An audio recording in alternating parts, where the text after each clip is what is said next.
بسم الله الرحمن الرحيم. ألف لام را، تلك آيات الكتاب المبين. إنا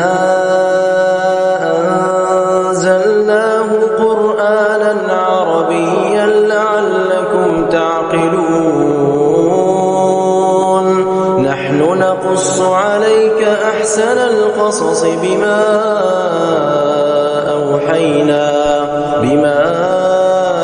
أوحينا إليك هذا القرآن وإن كنت من قبله لمن الغافلين. إذ قال يوسف لأبيه يا أبت إني رأيت 11 كوكبا والشمس والقمر رأيتهم لي ساجدين. قال يا بني لا تقصص رؤياك على إخوتك فيكيدوا لك كيدا. إن الشيطان للإنسان عدو مبين. وكذلك يجتبيك ربك ويعلمك من تأويل الأحاديث ويتم نعمته عليك وعلى آل يعقوب كما أتمها على أبويك من قبل إبراهيم وإسحاق إن ربك عليم حكيم. لقد كان في يوسف وإخوته آيات للسائلين إذ قالوا ليوسف وأخوه أحب إلى أبينا منا ونحن عصبة إن أبانا لفي ضلال مبين. اقتلوا يوسف أو اطرحوه أرضا يخل لكم وجه أبيكم وتكونوا من بعده قوما صالحين. قال قائل منهم لا تقتلوا يوسف وألقوه في غيابة الجب يلتقطه بعض السيارة إن كنتم فاعلين. قالوا يا أبانا ما لك لا تأمنا على يوسف وإنا له لناصحون. أرسله معنا غدا يرتع ويلعب وإنا له لحافظون. قال إني ليحزنني أن تذهبوا به وأخاف أن يأكله الذئب وأنتم عنه غافلون. قالوا لئن أكله الذئب ونحن عصبة إنا إذا لخاسرون. فلما ذهبوا به وأجمعوا أن يجعلوه في غيابة الجب وأوحينا إليه لتنبئنهم بأمرهم هذا وهم لا يشعرون. وجاءوا أباهم عشاء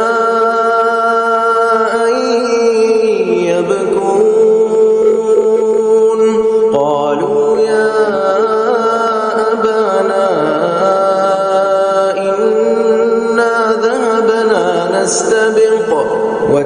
وتركنا يوسف عند متاعنا فأكله الذئب وما أنت بمؤمن لنا ولو كنا صادقين وجاءوا على قميصه بدم كذب قال بل سولت لكم أنفسكم أمرا فصبر جميل والله المستعان على ما تصفون وجاءت سيارة فأرسلوا واردهم فأدلى دلوه قال يا بشرى هذا غلام وأسروه بضاعة والله عليم بما يعملون وشروه بثمن بخس دراهم معدودة وكانوا فيه من الزاهدين وقال الذي اشتراه من مصر لامرأته أكرمي مثواه عسى أن ينفعنا أو نتخذه ولدا وكذلك مكنا ليوسف في الأرض ولنعلمه من تأويل الأحاديث والله غالب على أمره ولكن أكثر الناس لا يعلمون ولما بلغ أشده آتيناه حكما وعلما وكذلك نجزي المحسنين وراودته التي هو في بيتها عن نفسه وغلقت الأبواب وقالت هيت لك قال معاذ الله إنه ربي أحسن مثواي إنه لا يفلح الظالمون ولقد همت به وهم بها لولا أن رأى برهان ربه كذلك لنصرف عنه السوء والفحشاء إنه من عبادنا المخلصين واستبق الباب وقدت قميصه من دبر وألف يا سيدها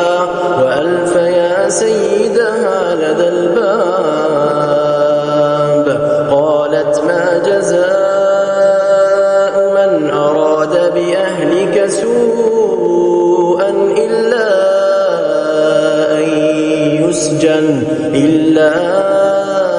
أن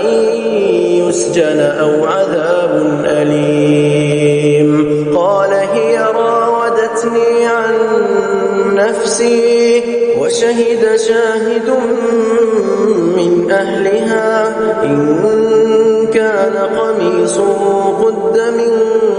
قبل فصدقت وهو من الكاذبين وإن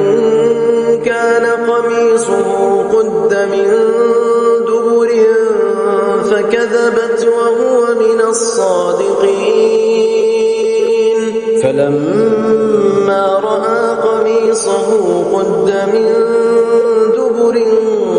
قال إنه من كيدكن إن كيدكن عظيم يوسف أعرض عن هذا واستغفري لذنبك إنك كنت من الخاطئين. وقال نسوة في المدينة امرأة العزيز تراود فتاها عن نفسه قد شغفها حبا إنا لنراها في ضلال مبين. فلما سمعت بمكرهن أرسلت إليهن وأعتدت لهن متكئا وآتت كل واحدة منهن سكينا وقالت اخرج عليهن. فلما رأينه أكبرنه وقطعن أيديهن وقلن حاش لله ما هذا بشرا إن هذا إلا ملك كريم. قالت فذلكن الذي لمتنني فيه ولقد راودته عن نفسه فاستعصم ولئن لم يفعل ما آمره ليسجنن وليكونن من الصاغرين. قال رب السجن أحب إلي مما يدعونني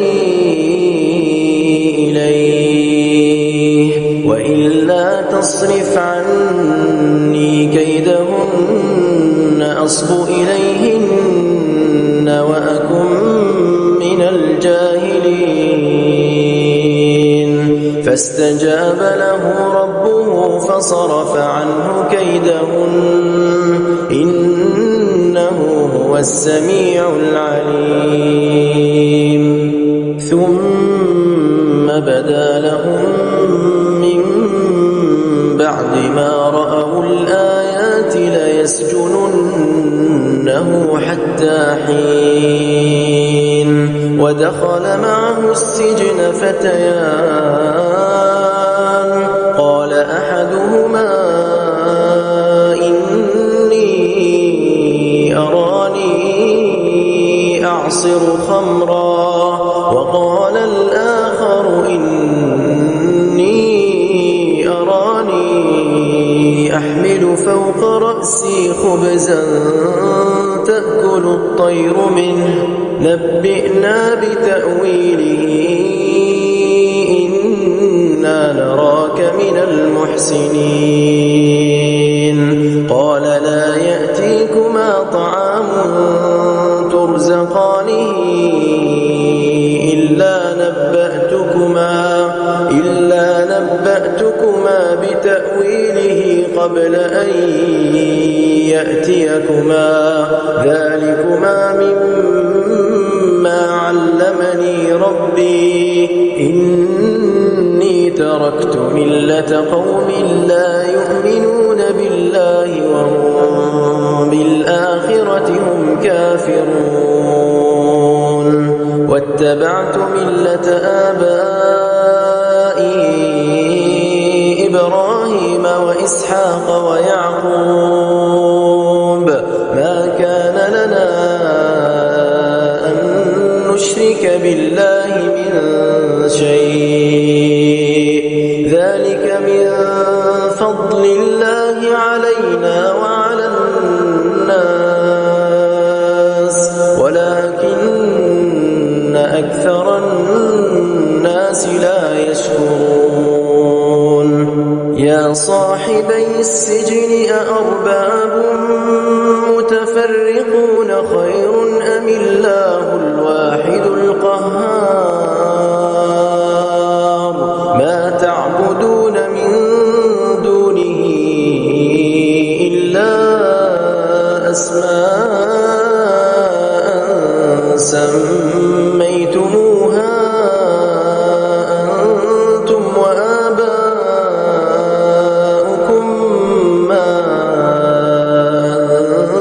أنزل الله بها من سلطان إن الحكم إلا لله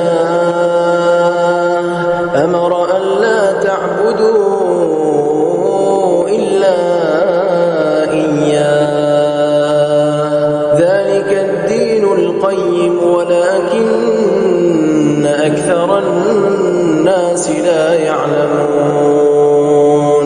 يا صاحبي السجن أما أحدكما فيسقي ربه خمرا وأما الآخر فيصلب فتأكل الطير من رأسه قضي الأمر الذي فيه تستفتيان وقال للذي ظن أنه ناج منهما اذكرني عند ربك فأنساه الشيطان ذكر ربه فلبث في السجن بضع سنين وقال الملك إني أرى 7 بقرات سمان يأكلهن 7 عجاف و7 سنبلات خضر وأخر يابسات يا أيها الملأ أفتوني في رؤياي إن كنتم للرؤيا تعبرون قالوا أضغاث أحلام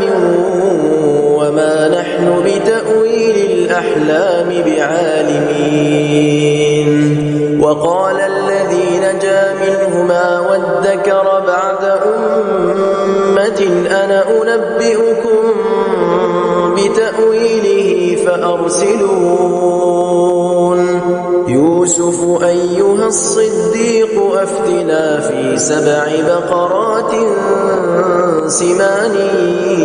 يأكلهن 7 عجاف و7 سنبلات خضر وأخر يابسات لعلي أرجع إلى الناس لعلهم يعلمون قال تزرعون 7 سنين دأبا فما حصدتم فذروه في سنبله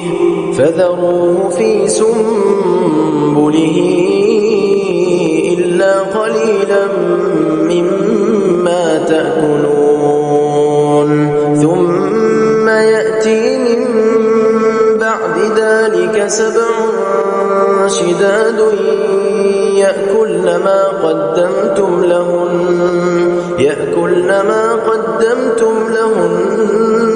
إلا قليلا مما تحصنون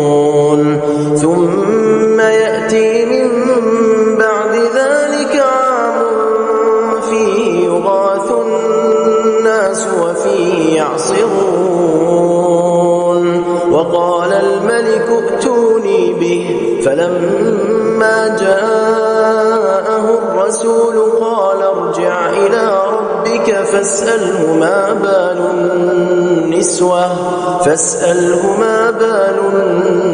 النسوة اللاتي قطعن أيديهن إن ربي بكيدهن عليم قال ما خطبكن إذ راوتن يوسف عن نفسه قلن حاش لله ما علمنا عليه من سوء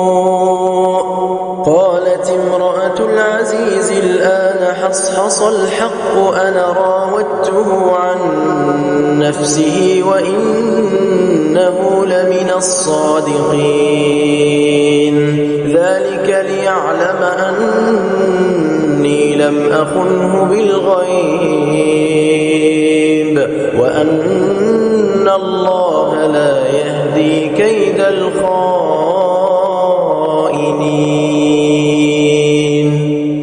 وما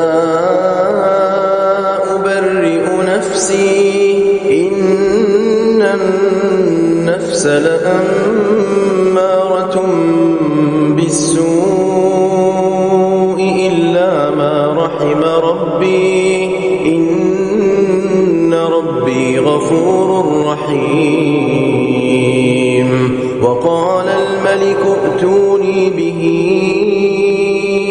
أستخلصه لنفسي فلما كلمه قال إنك اليوم لدينا مكين أمين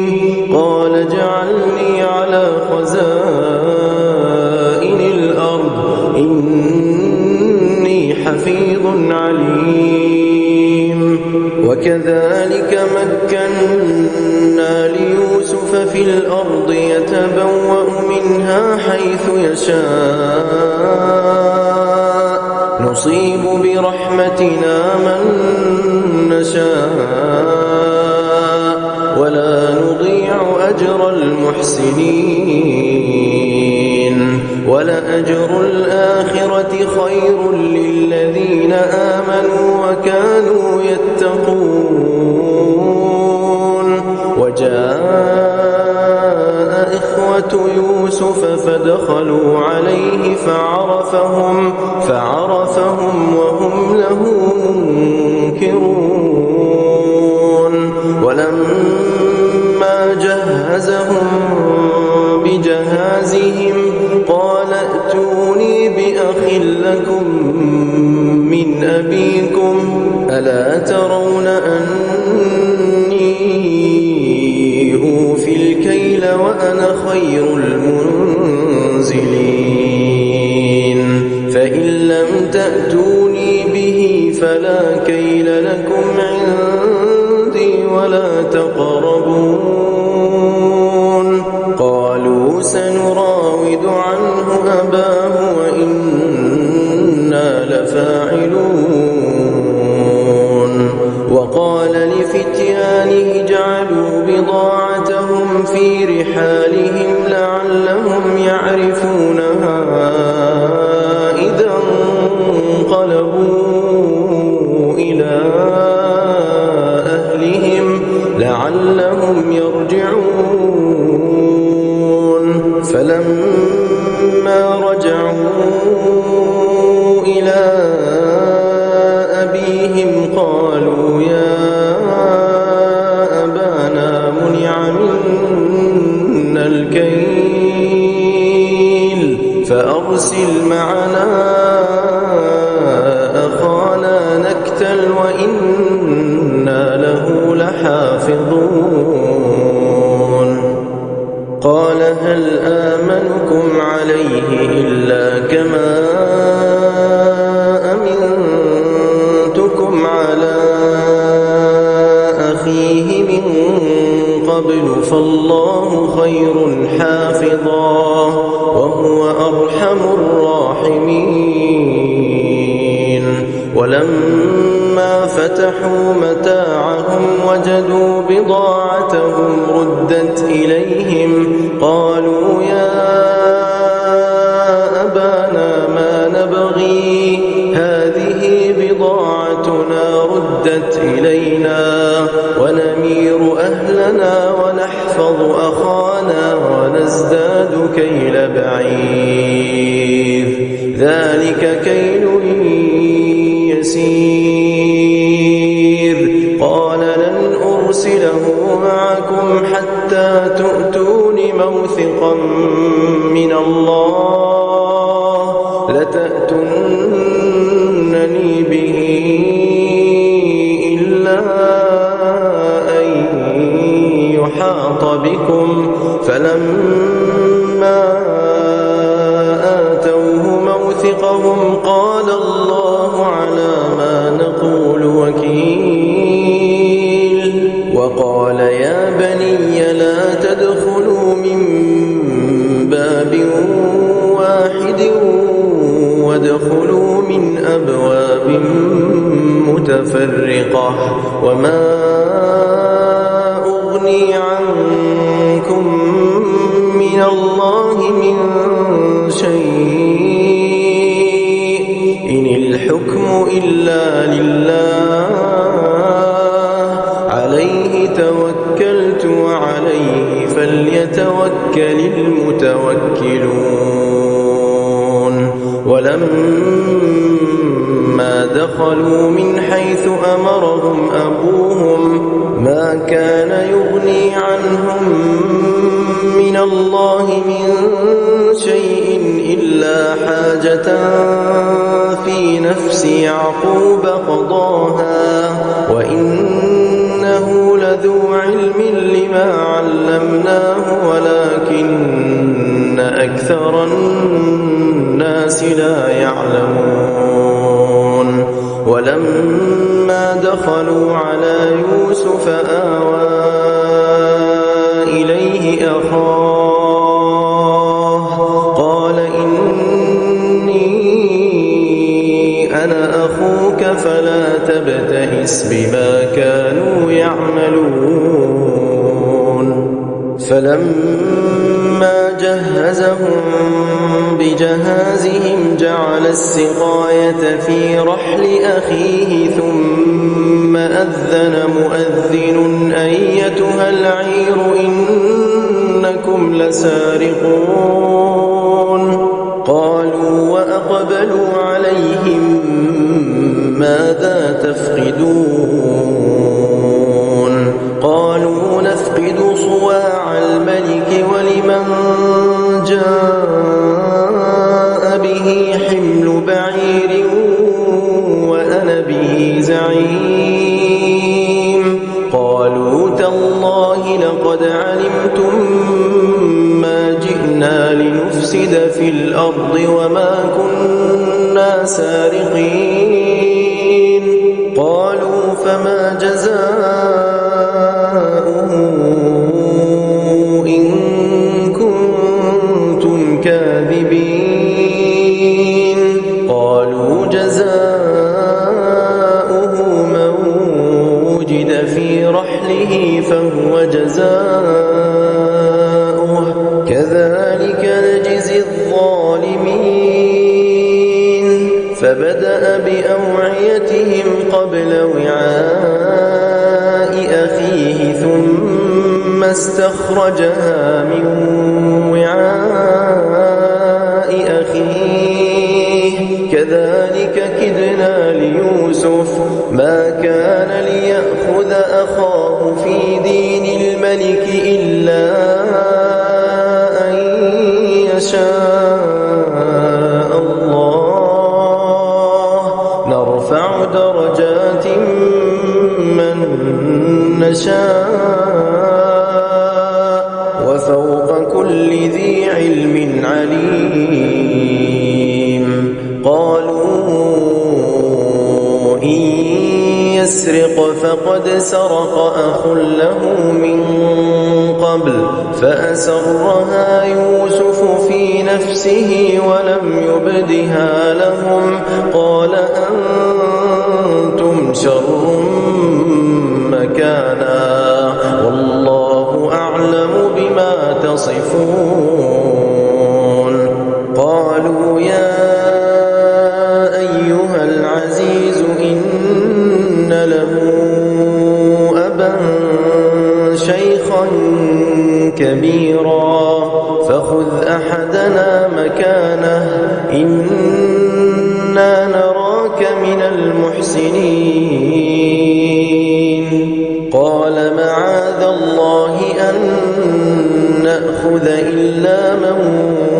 وجدنا متاعنا عنده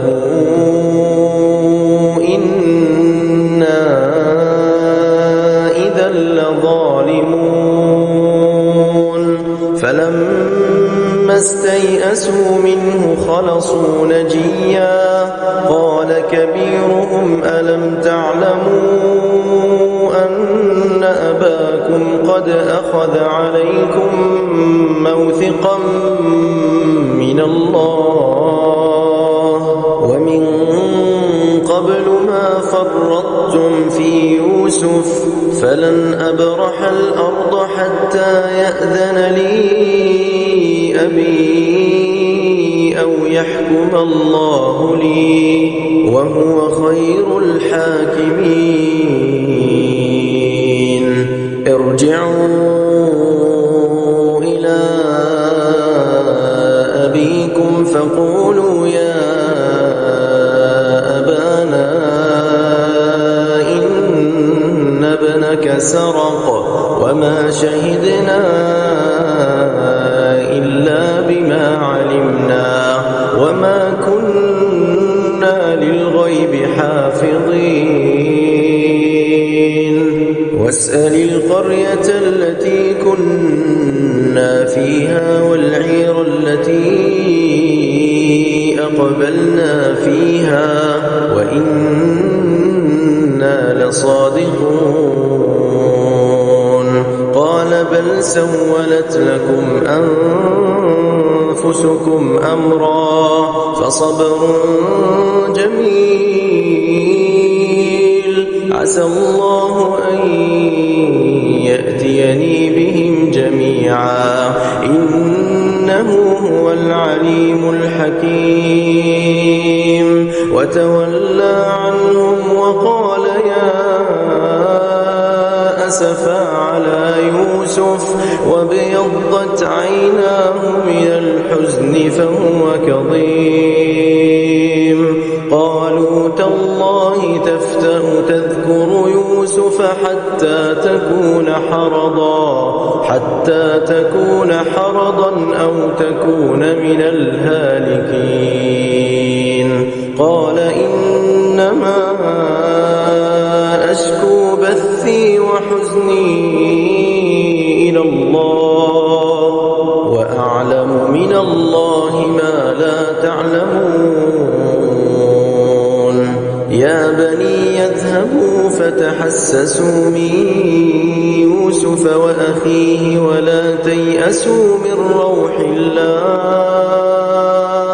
إنه لا ييأس من روح الله إلا القوم الكافرون فلما دخلوا عليه قالوا يا أيها العزيز مسنا وأهلنا الضر وجئنا ببضاعة مزجاة فأوف لنا الكيل وتصدق علينا إن الله يجزي المتصدقين قال هل علمتم ما فعلتم بيوسف وأخيه إذ أنتم جاهلون قالوا أئنك لأنت يوسف قال أنا يوسف وهذا أخي قد من الله علينا إنه من يتق ويصبر فإن الله لا يضيع أجر المحسنين قالوا تالله لقد آثرك الله علينا وإن كنا لخاطئين قال لا تثريب عليكم اليوم يغفر الله لكم وهو أرحم الراحمين اذهبوا بقميصي هذا فألقوه على وجه أبي يأت بصيرا وأتوني بأهلكم أجمعين ولما فصلت العير قال أبوهم إني لأجد ريح يوسف لولا أن تفندون قالوا تالله إنك لفي ضلالك القديم فلما أن جاء البشير ألقاه على وجهه فارتد بصيرا قال ألم أقل لكم إني نعلم من الله ما لا تعلمون قالوا يا أبانا استغفر لنا ذنوبنا إنا كنا خاطئين قال سوف أستغفر لكم ربي إنه هو الغفور الرحيم فلما دخلوا على يوسف آوى إليه أبويه وقال ادخلوا مصر إن شاء الله آمنين ورفع أبويه على العرش وخروا له سجدا وقال يا أبت هذا تأويل رؤياي من قبل قد جعلها ربي حقا وقد أحسن بي إذ أخرجني من السجن وجاء بكم من البدو من بعد أن نزغ الشيطان بيني وبين إخوتي إن ربي لطيف لما يشاء إنه هو العليم الحكيم رب قد آتيتني من الملك وعلمتني من تأويل الأحاديث فاطر السماوات والأرض أنت ولي في الدنيا والآخرة توفني مسلما وألحقني بالصالحين ذلك من أنباء الغيب نوحيه إليك وما كنت لديهم إذ أجمعوا أمرهم وهم يمكرون وما أكثر الناس ولو حرصت بمؤمنين وما تسألهم عليه من أجر إن هو إلا ذكر للعالمين وكأي من آية في السماوات والأرض يمرون عليها وهم عنها معرضون وما يؤمن أكثرهم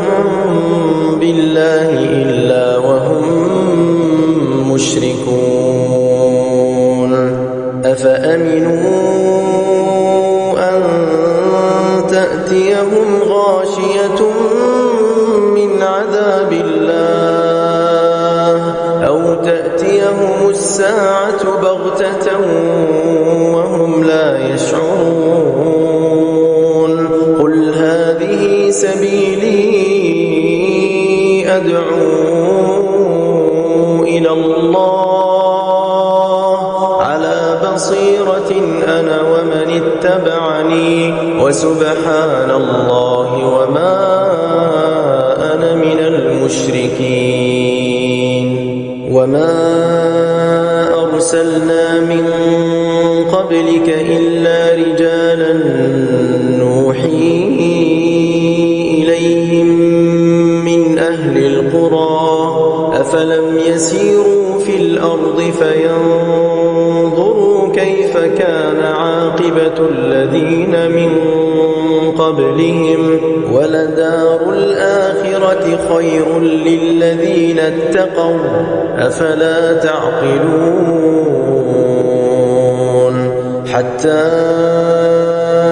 إذا استيأس الرسل وظنوا أنهم قد كذبوا جاءهم نصرنا فنجي من